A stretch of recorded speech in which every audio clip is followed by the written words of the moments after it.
Eh, Agradecemos al Comité del Siglo XXI por la invitación para poder impartir. Antes que nada, y haciendo un breve, va a partir de hace 1999, 1997 a la fecha.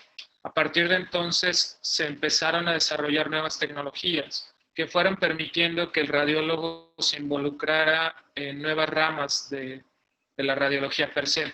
Es decir, a partir de ahí empezaron a incrementar el número de publicaciones, donde actualmente existen sobre los 250,000 papers sobre imagen cardíaca. Esto de que nada va teniendo dentro de la evolución propia de la formación del radiólogo. Siempre es importante considerar que cuando nosotros revisamos algún tipo de estudio, es decir, algún paciente con algún otro tipo de patología, nosotros tenemos la obligación de darle una revisada de una manera intencionada a lo que es el corazón. Existen algunos artículos donde ya mencionan cuáles son las principales anomalías que nosotros vamos a encontrar como de manera incidental. Las calcificaciones valvulares, la dilatación de la aorta pulmonar, calcificaciones coronarias, calcificaciones en ateromas en la aorta, dilataciones y derrame pleural son de los hallazgos más comunes. Y estos hallazgos cada vez son más prevalentes conforme va incrementando la edad del paciente. Entonces, cuando nosotros tipo de hallazgos. De manera de ejemplo, nosotros podemos complejo. La imagen del medio podemos observar un incremento en la aorta ascendente con enfermedad aterosclerosa en la aorta torácica. Y en la última imagen, en la imagen de la derecha, podemos encontrar cálculo al corazón. Y que cuando nosotros encontramos algún hallazgo, debemos de pensar en nuevas tecnologías. ¿Qué pasa con estas nuevas tecnologías? Es decir, aquellos estudios donde nosotros podemos sincronizar con la frecuencia cardíaca para obtener imágenes con una mejor resolución temporal y espacial. En el caso de la tomografía, nosotros enviamos dosis de radiación de manera pulsada en aquella parte del ciclo cardíaco en la cual nosotros podemos seleccionar. Podemos hacer estudios prospectivos tanto en sístole como en diástole y tratar de obtener los mejores beneficios, obviamente con imágenes que nos permitan definir de una manera, vamos enviando radiación en cada una de estas partes del ciclo cardíaco. Lo que se hace es que se van juntando y se van sumando estas imágenes, de tal manera que podamos obtener una imagen completa donde esta resolución temporal y espacial va a ser lo suficientemente buena para que nosotros podamos hacer un análisis muy preciso de las diferentes estructuras del corazón. Llámese aurículas, llámese ventrículos, llámese válvulas y llámese tractos de salida con también el análisis de los grandes vasos. Entonces, cuando nosotros hacemos un análisis cardíaco, nosotros debemos de pensar en cómo analizar. Cuando nosotros ya hicimos un estudio cardíaco, son aquellas formas en las cuales nosotros vamos a intentar analizar de una manera muy específica y sensible las estructuras del corazón. Estas, a través de una angulación, podemos obtener un eje de 2 cámaras, un eje largo 4 cámaras y un eje de 3 cámaras, obteniendo o permitiendo hacer un análisis sumamente preciso de cada una de estas estructuras. Que a manera de ejemplo, en la vista 3 cámaras o eje 3 cámaras, nosotros podemos encontrar algunas estructuras de suma importancia. Una de ellas es la pared septal, muy importante para cuando nosotros consideremos hipertrofias, es decir, el incremento en el grosor de la pared que no va a ser algo esperado de manera normal. Asimismo, la relación con el incremento de la grosor del pared septal y de la pared inferior nos van a tener o dar esa pauta para nosotros pensar en algunos tipos de remodelados ventriculares. Asimismo, el diámetro telediastólico va a ser aquella parte que nos va a permitir saber cuándo está grande un corazón, es decir, cuándo está dilatado. A manera de ejemplo, nosotros tenemos, o es nuestra obligación, tratar de identificar cuáles son las estructuras normales y cuáles son las estructuras anormales. En la imagen de 4 cámaras de tomografía podemos ver un corazón lo suficientemente un adecuado tamaño del ventrículo y de la aurícula derecha, asimismo aurícula y ventrículo izquierdo, donde no observamos engrosamiento de la porción visible de las válvulas de la mitral. Pero a manera de ejemplo, en la imagen fija de resonancia magnética, podemos encontrar una alteración de la morfología de las cámaras izquierdas, es decir, un ventrículo izquierdo abombado, con algunos tipos de engrosamientos que no son lo suficientemente simétricos y algo de dilatación en el atrio izquierdo. Cuando encontramos estos hallazgos que no nos cuadren, hay que empezar a pensar qué es lo que está pasando allí. Es nuestra obligación decir y saber empezar a diferenciar cuándo es normal y cuándo es anormal. En estos casos en particular, nosotros debemos saber cómo hacerlo. Y cómo hacerlo es a través de un eje de 3 cámaras, donde a través de la medida de la pared septal, nosotros podemos obtener una medida en donde el punto de corte se ha establecido como 12 milímetros. Algo superior a esto ya nos indica que es anormal. Y nosotros podemos empezar a jugar con diferentes tipos de diagnósticos diferenciales. En ocasiones, antecedentes de hipertensión, estenosis aórtica, aquellos pacientes o corazones del atleta, pero aquellos también pacientes en los cuales ya existe un proceso más allá, es decir, algún tipo de miocardiopatía, donde ese proceso infiltrativo va haciendo que el corazón empiece a crecer de una manera sustancial y que en muchas ocasiones llega a condicionar arritmias que pueden ser hasta letales. Otra de las formas también de saber si nuestro corazón está normal o no es el diámetro telediastólico, que es esta medida existente en el ventrículo izquierdo donde el punto de corte es 52 milímetros y que viene señalada por la línea roja. Cuando nosotros obtenemos considerarlo dentro de estos rangos, cuando nosotros encontramos un punto de una medida mayor a estos 52 milímetros, tenemos que pensar en un corazón dilatado, un corazón grande. Entonces ahí es donde nosotros también tenemos que empezar a pensar qué es lo que está pasando ahí. Puede ser que haya sido un paciente que se infartó, una falla cardíaca global de un toca empezar a pensar y empezar a analizar.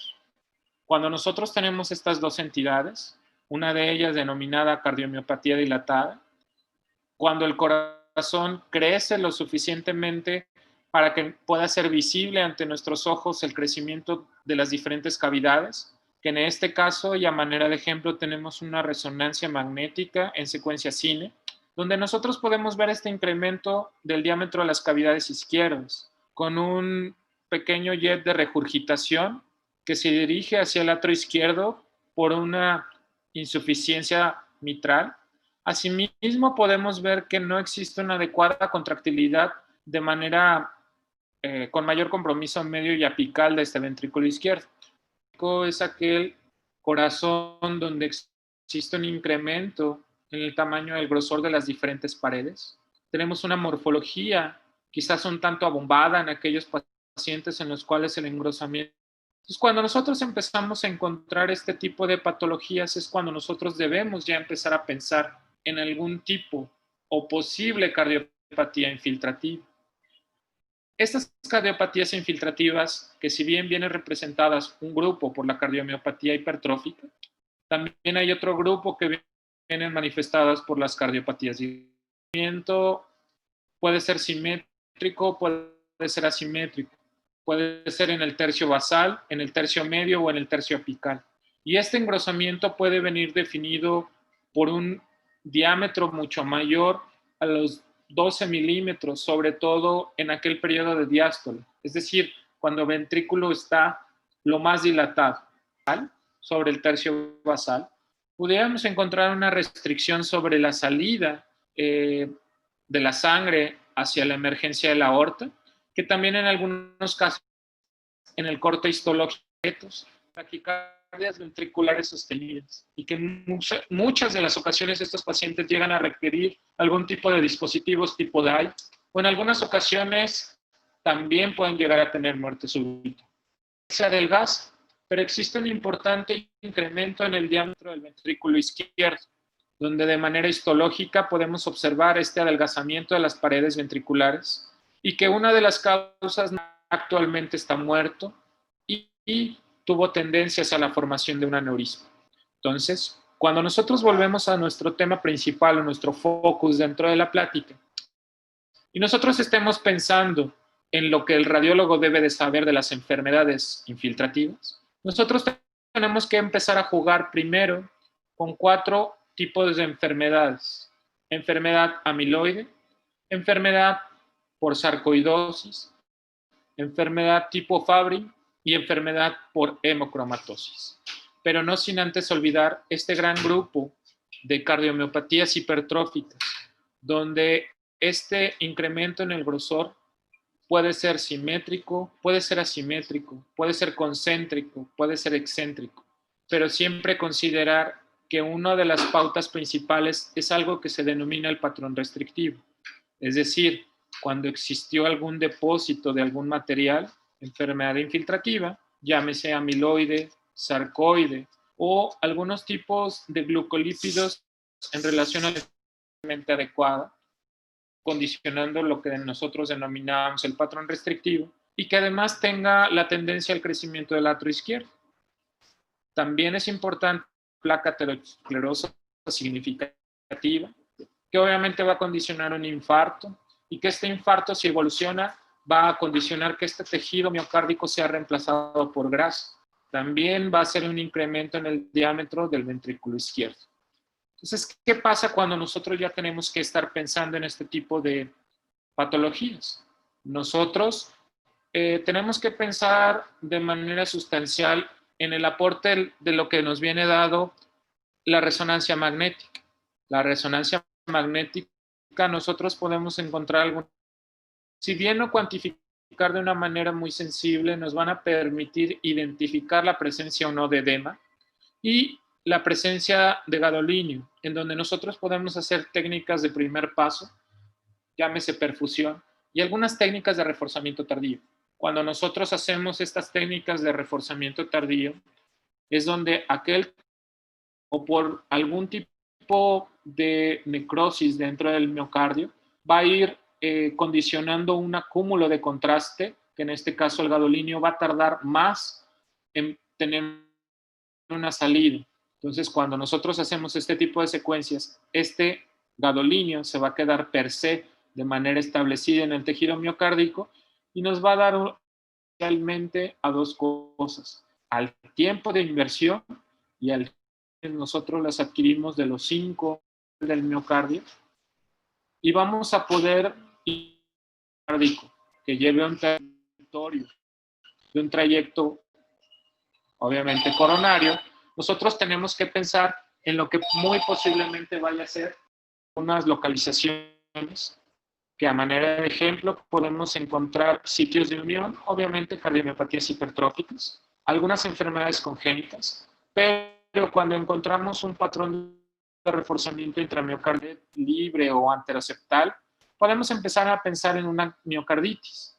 Cuando nosotros lo encontramos en la pared inferior, Anderson-Fabry.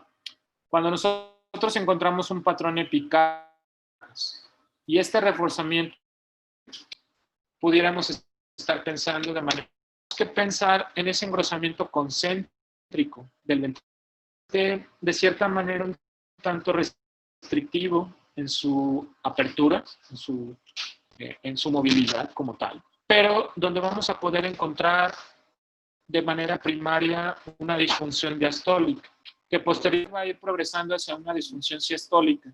Y esto nos va a permitir que pudieran hipertrofia concéntrica con un patrón restrictivo. Debemos de pensar en la amiloidosis. La amiloidosis como tal generalmente se presenta en pacientes mayores a los 30 años, donde nos va a incrementar el tamaño del atrio izquierdo.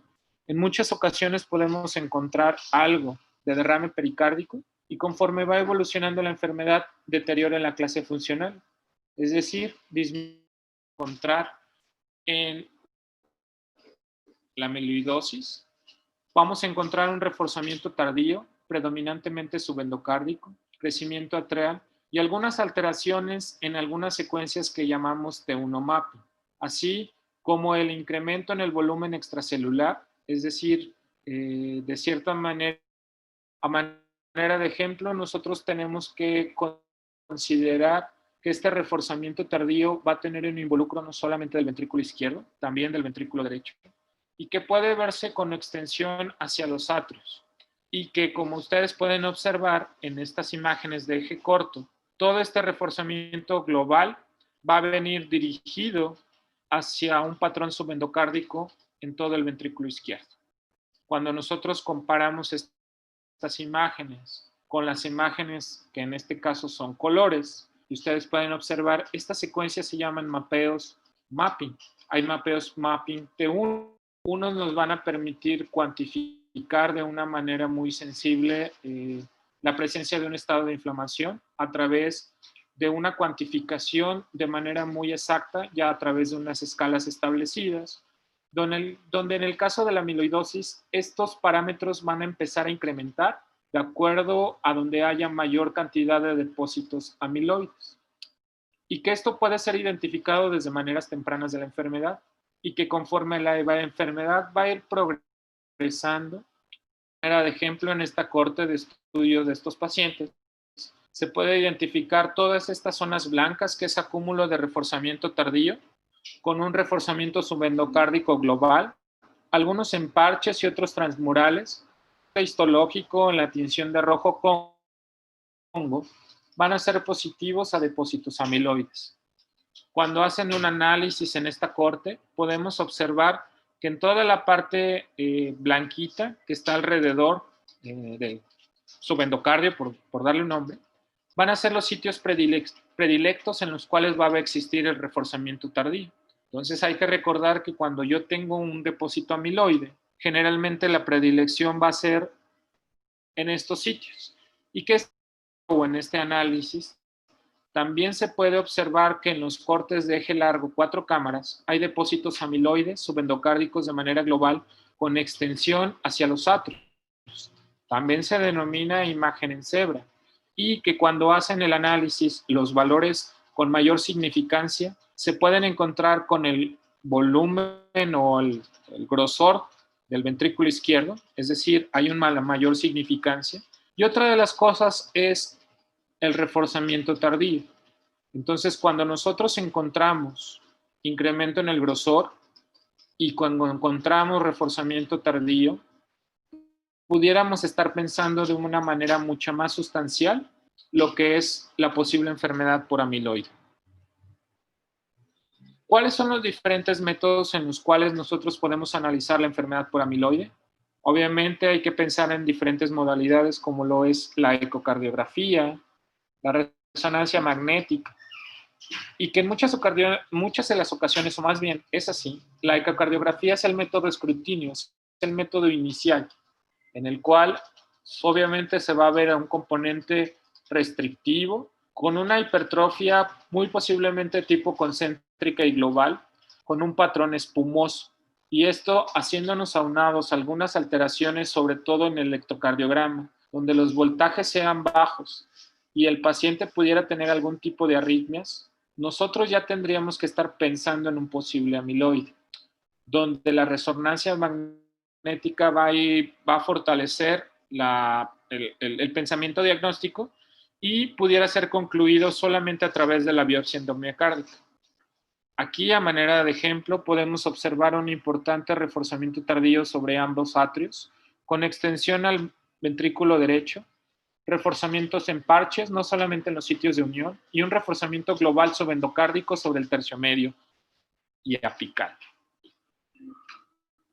Hablando de la sarcoidosis en toda Latinoamérica, bueno, al menos en México es una enfermedad no tan común, es una enfermedad rara.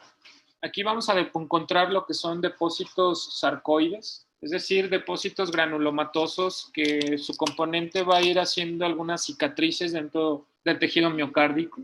Pero hay que recordar que la sarcoidosis no solamente afecta al corazón, afecta sustancialmente otras estructuras ante enfermedad por sarcoidosis. Siempre tenemos que hacer la correlación, obviamente por los depósitos de granuloma sobre los trayectos linfáticos, Y además de eso, existe una gran cantidad de adenopatías, sobre todo periliares, mediastinales, que van a ser lucro a nivel del miocardio. Es decir, es una cardiopatía estar pensando en una sarcoidosis. Ya hay algunos criterios muy establecidos en relación a lo que pudieran ser de manera primaria ya los criterios japoneses, entonces ya muy establecidos sobre todo para la definición de sarcoidosis, el tercio basal en la cara inferolateral, y que esto mismo va a ir condicionando los sitios en los cuales va a existir el reforzamiento tardío, aquellos lugares donde va a haber depósitos ya de granulomas en los cuales va a haber algunos sitios de necrosis.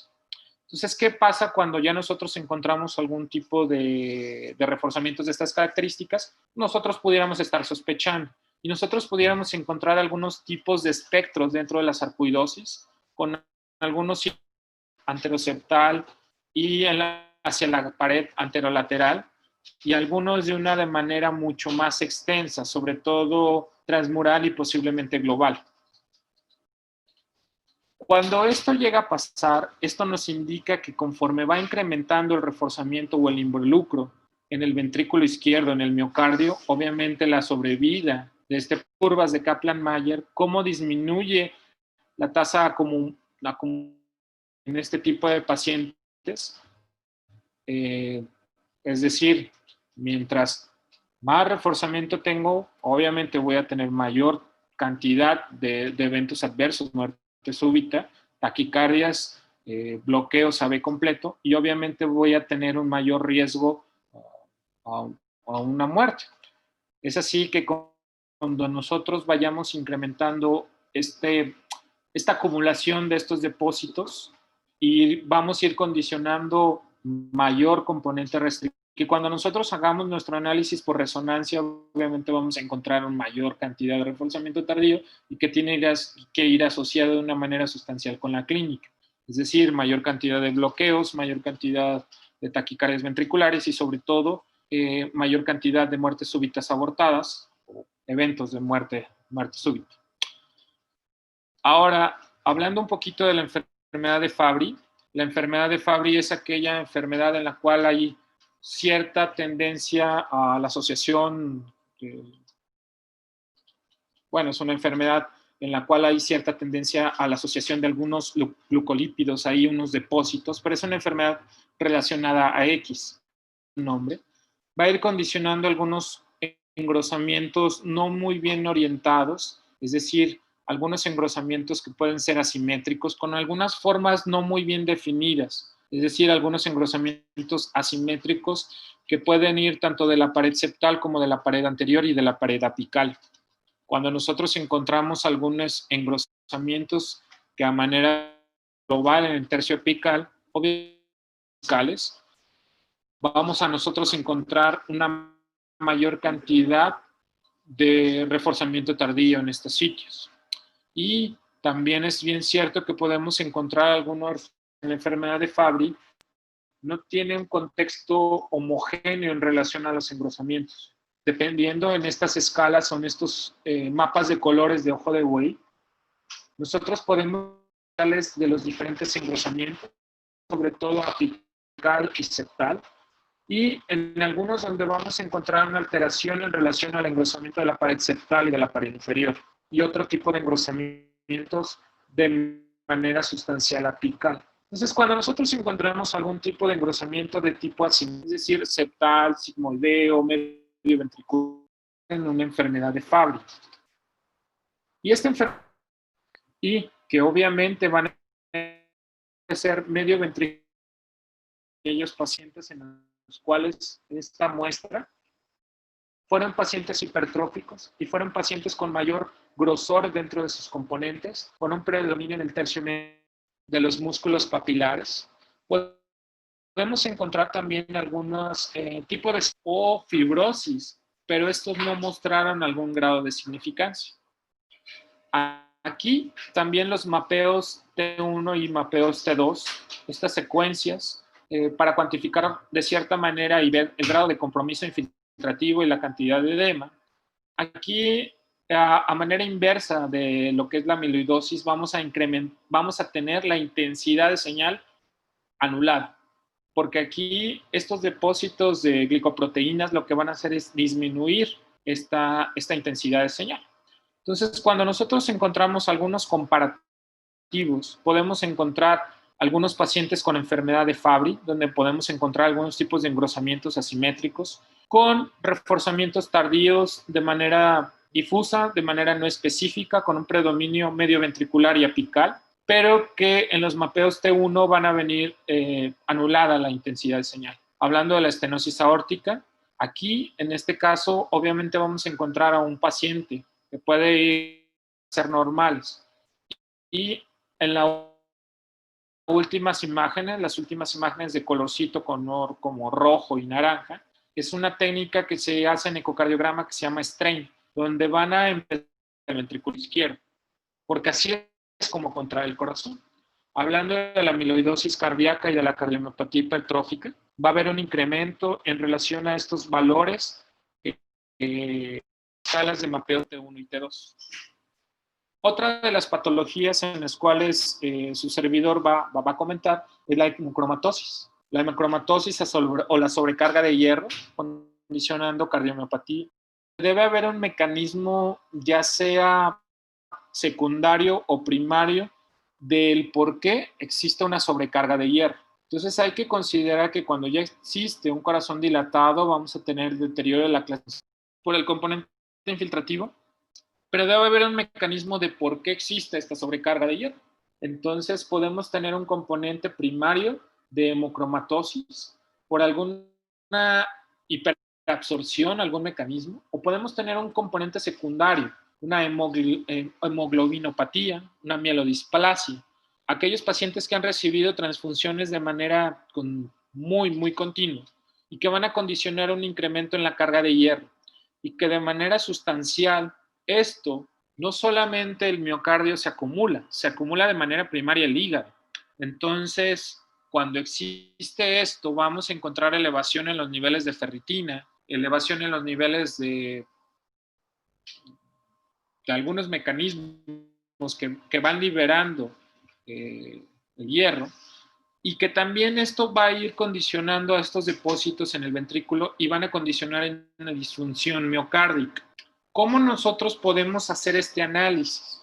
La secuencia se llama mapeo T2, T2 estrella, donde anulan la intensidad de señal de tal manera que vas a poder observar aquellos campos de susceptibilidad magnética, es decir, donde hierra valor menor a 20, entre más basal sea este valor, porque lo se compara con el músculo de la caja torácica, de los músculos pectorales.